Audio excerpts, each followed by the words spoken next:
Coming up on Mountain News this morning, as rain remains in the forecast, the Kentucky Transportation Cabinet reminds drivers to be safe out on the roads, and Kentucky State Police troopers make sure groups of kids will have a merrier Christmas season thanks to one of their annual traditions.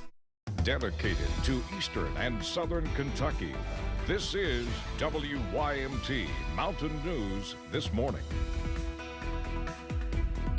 5:35 this morning. It's Thursday. I'm Dakota Makris, and I just read something about the rain, but as Brandon Robinson can tell us, well, there's really not any rain right now in the forecast, which I guess that's better than yesterday, what we were waking up to yesterday. Yeah, it was pretty soggy yesterday. Yeah, so at least you know this morning you don't really have to have that much more time to prepare yourself to leave. Exactly, but you've got another issue that you're dealing with before the rain gets back here. It's the fog, and we're going to show you that to you here in a second. So there is some moisture in the air, just not the kind that you're used to. Let's take a look at Jenkins, US 119, US 23. That is zero visibility up there going up the mountain this morning, and that's a big situation, a big issue for a lot of folks this morning who are out driving. So take it slow, take it easy, give yourself plenty of time to get where you're going. Now, as Dakota alluded to, it is dry rain-wise right now.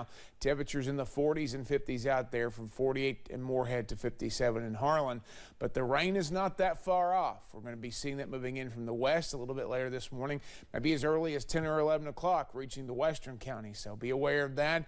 So even though you're not going to need your rain gear to start your day, temperatures might need to bundle up a little bit. Some 40s up toward the Ohio River, down toward western Kentucky that way, but all of the rest of us in the 50s this morning.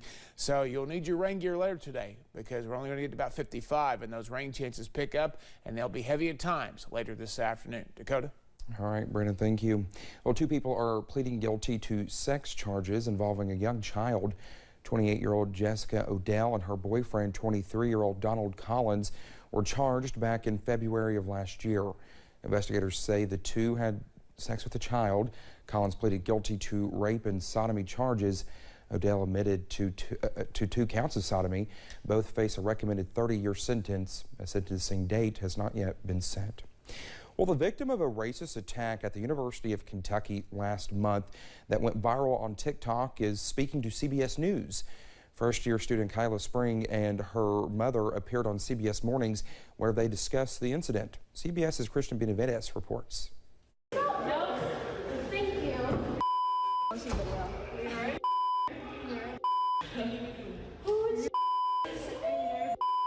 University of Kentucky freshman Kyla Spring was working overnight at a dormitory front desk when senior Sophia Rosing entered the building without ID.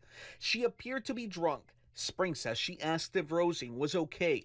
Then she says Rosing began hurling racist slurs and kicking, punching and biting. The freshman explained on CBS Mornings what was going through her mind at the time.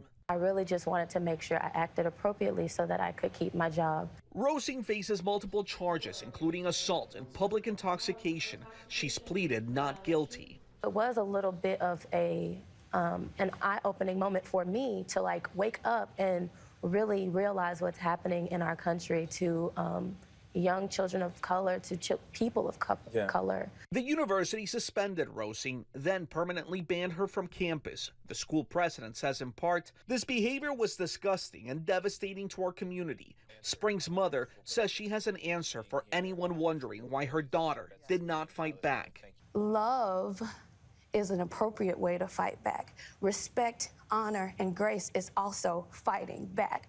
Rosing's attorney told CBS News his client will not comment at this time and is currently enrolled in treatment. He says Rosing will apologize at the appropriate time. Christian Benavides, CBS News.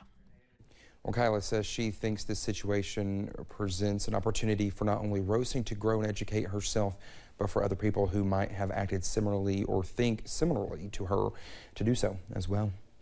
Well, Department of Justice officials say Pikeville Medical Center has agreed to pay nearly $4.4 million because of reported violations to a record-keeping provision. The violations reportedly resulted in opioids being removed from the pharmacy.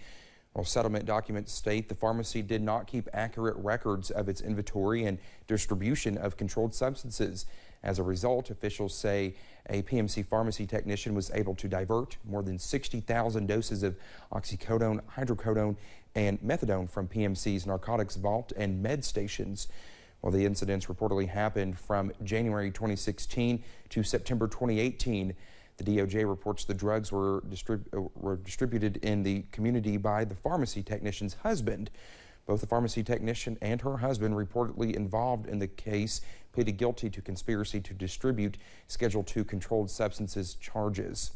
Well, Pikeville Medical Center officials released a statement saying in September 2018, leadership identified the diversion of narcotic medications by a member of its staff and contacted the appropriate authorities.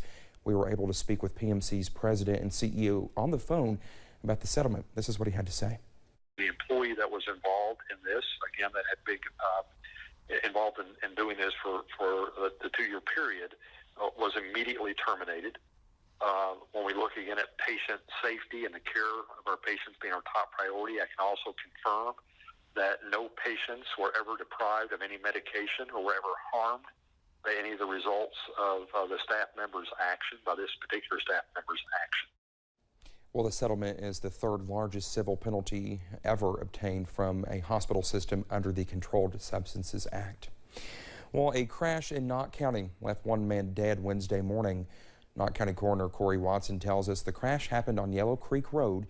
52-year-old Ben McCool was pronounced dead at the scene.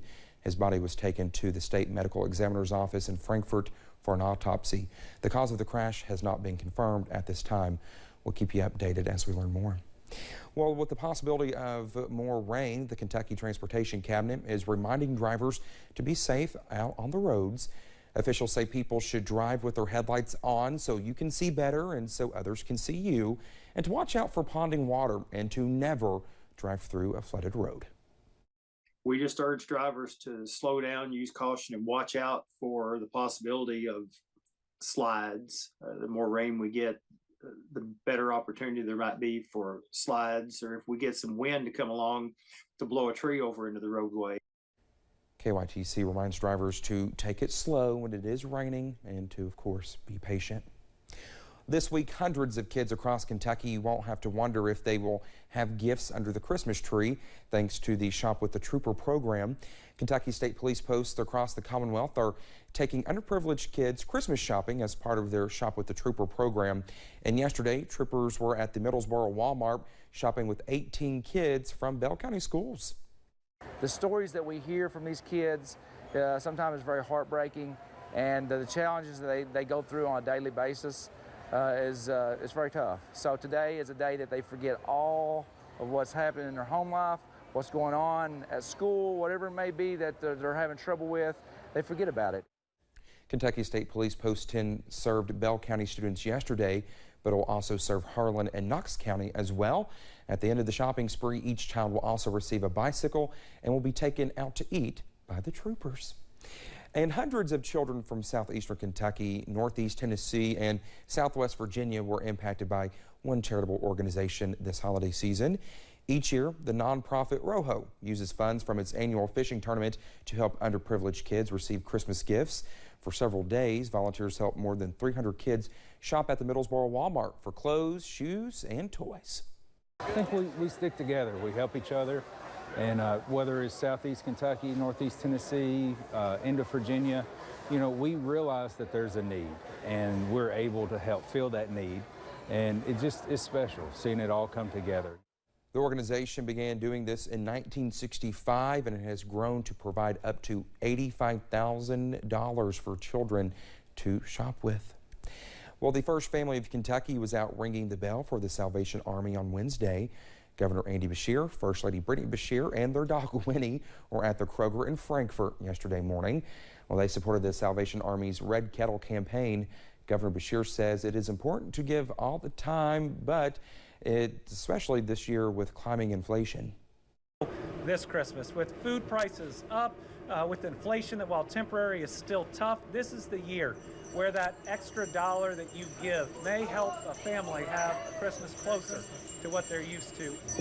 The Red Kettle campaign does not just help families around Christmas, it also helps people all year round.